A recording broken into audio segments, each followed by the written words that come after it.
way in the back. Fran. I just want to say, I think you're correct that the teaching in prisons matter because of people who leave prisons, but I also want to say that there's a community of people in prisons, so your teaching in prisons matter because of the people that are still in prison. Yes, that's a good point, and I actually taught here in Trenton this fall. I taught Chekhov, and at one point I had all of my class up there reading The Cherry Orchard. But you're right, and in Trenton there is no college program because the Department of Corrections says these people are never going to get out. And my answer to the Department of Corrections is then they need this even more than the people who are going to get out, because this is the only freedom they're ever going to know. So I thank you for clarifying that point. I'm in total agreement. Sir? Question and then a brief comment. Have you read Andre Comte Sponville's The Small Treatise on the Great Virtues? I have not. I suggest that you do. Okay. And in that, he speaks of fidelity to truth.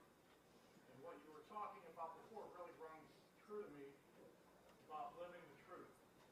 And much of what we do in public education is based on falsehoods.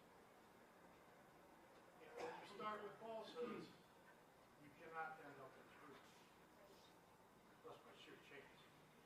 So, I say, I think you'll find it very enlightening. Thank you. Okay. In your book,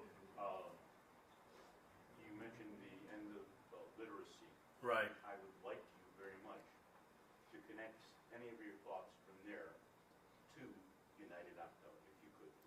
Well, I wrote a book called Empire of Illusion, The End of Literacy and the Triumph of Spectacle. All totalitarian societies are image, spectacle-based societies, emotionally driven. Societies that eschew ideas and denigrate not only ideas, but those people throughout the strata of society that care about ideas. So I try and personally build walls between myself and the electronic hallucinations that bombard us. So I don't own a television, I don't tweet, I don't have a Facebook page, I don't have a web page. I try and read, and I encourage my students to read 2 to 3 hours a day, because I don't want to speak in the language, especially as a writer, that they give me. And however effective the internet is in disseminating articles, you're really not going to understand the nature of capitalism unless you read Karl Marx. You're not going to understand the nature of our political system unless you read Sheldon Wolin. I'm, by the way, teaching Sheldon Wolin's Politics and Vision in the prison. That is the advantage of an illiterate society. The hierarchy has no idea. When they interrogated me, they had Bury My Heart at Wounded Knee, Eduardo Galeano, and C.L.R. James. Well, they obviously had read none of them, and they said something about, fomenting revolutionary ideas. I said, well, everything I teach is before the 19th century. I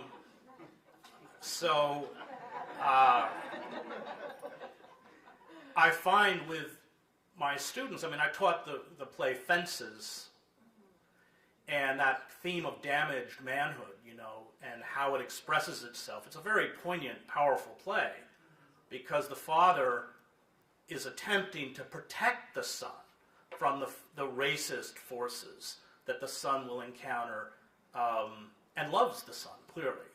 And yet, because of his own, growing up in a society where, state, all forms of violence have been visited upon him. And that play really shook my class. And so, the tragedy with August Wilson is that the plays are put on and it's $150 a ticket. And this gets the whole issue of not funding the arts. And the reason we don't fund the arts and the reason we destroy education is because totalitarian societies always seek to create historical amnesia. And I've taught, I once, one of my favorite coups in a prison was you have to send a description, of course, of what you're going to teach. And so I sent a description, and I said, this semester I'm going to teach American history, our founding fathers, our 3 branches of government, our Constitution. And they said, oh, that's great. And then I bought all of my students Howard Zinn's The People's History of the United States.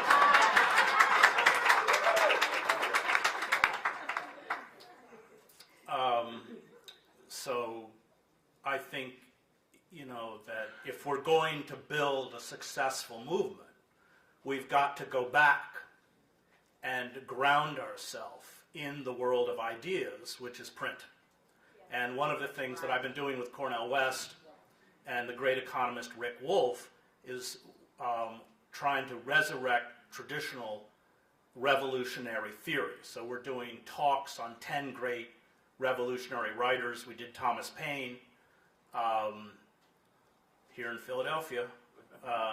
And then we did Karl Marx, which was humbling for me, with people like Rick Wolff. And we're doing Rosa Luxemburg in a few weeks. And we'll do Gramsci, and we'll do Du Bois. And the ideas, these are all taped. C-SPAN has actually broadcast them, of all things. But the idea is that hopefully people will begin to read these works and understand that there are people that struggled in very similar circumstances against forces of oppression, and these are the voices that we have to connect to, but you're never going to connect with those voices by watching MSNBC. I want to get in the back. We are all extraordinarily grateful for the work that you're doing and the reminder of what it means for the large and small battles that we're engaged in. It reminded me, and perhaps you can address this, it reminded me of how we need to come back over and over again to these battles. That one battle doesn't necessarily end the war, it barely begins the process. My name is Jonathan Pelto, I'm an education blogger out in Connecticut. Next door neighbor is Wally Lamb. 12 years ago, he went through an experience much like yours with the women at York Correctional. And what we saw then was eerily similar to what you experienced. Their work was confiscated. They were given chores so they couldn't go to the class.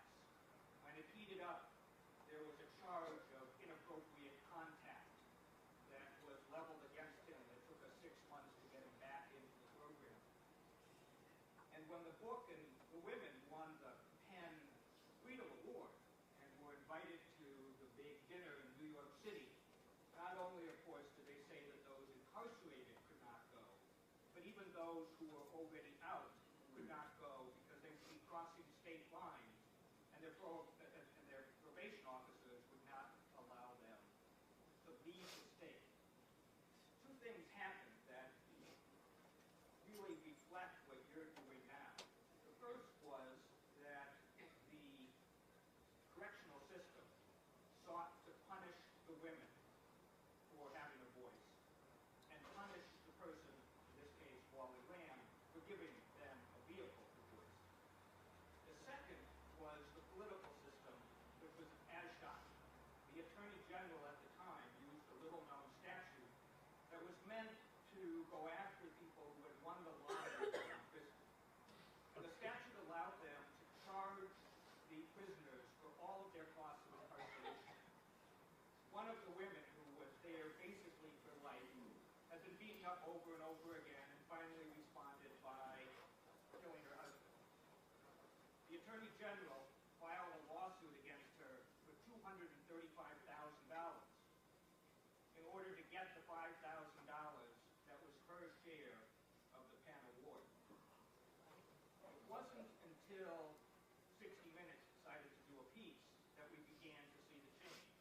Because the entire political establishment, in this case Democrats and Republicans, joined forces to make sure that the Correctional Commissioner of Corrections and the Attorney General were successful.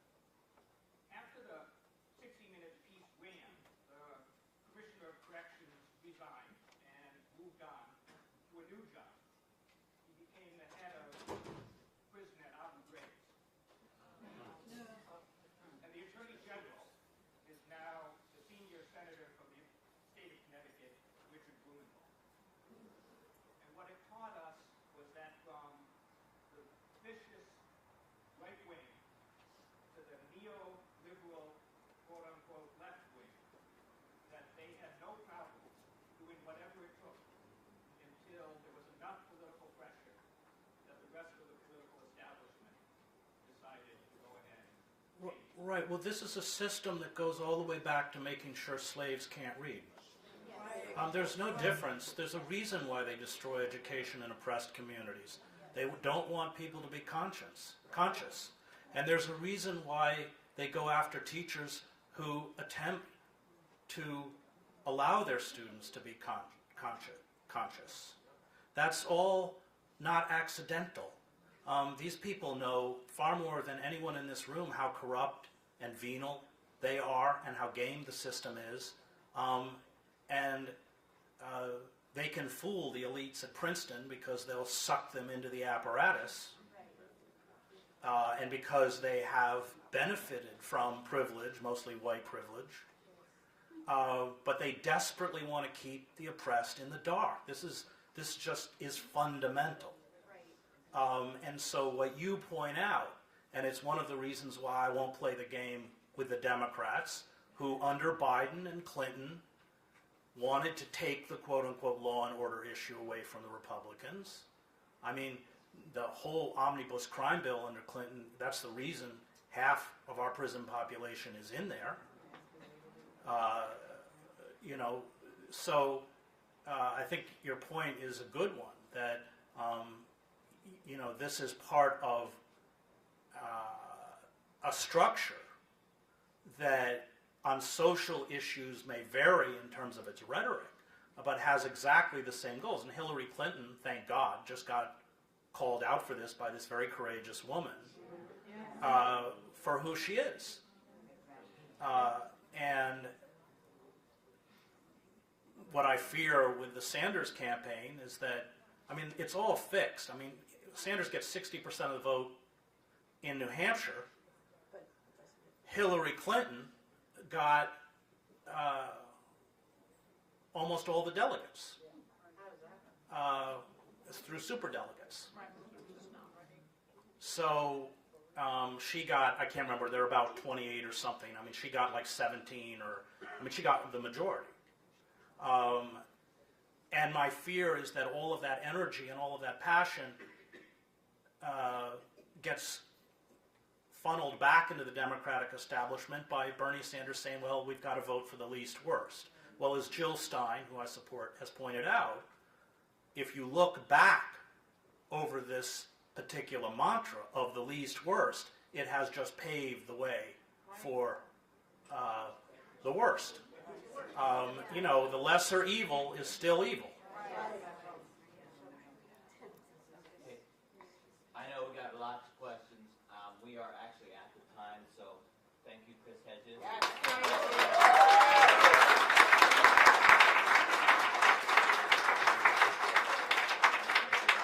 All right, I almost started yelling, preach, man, preach, woo! Okay, so folks, we're getting ready for our breakout session, so here we go.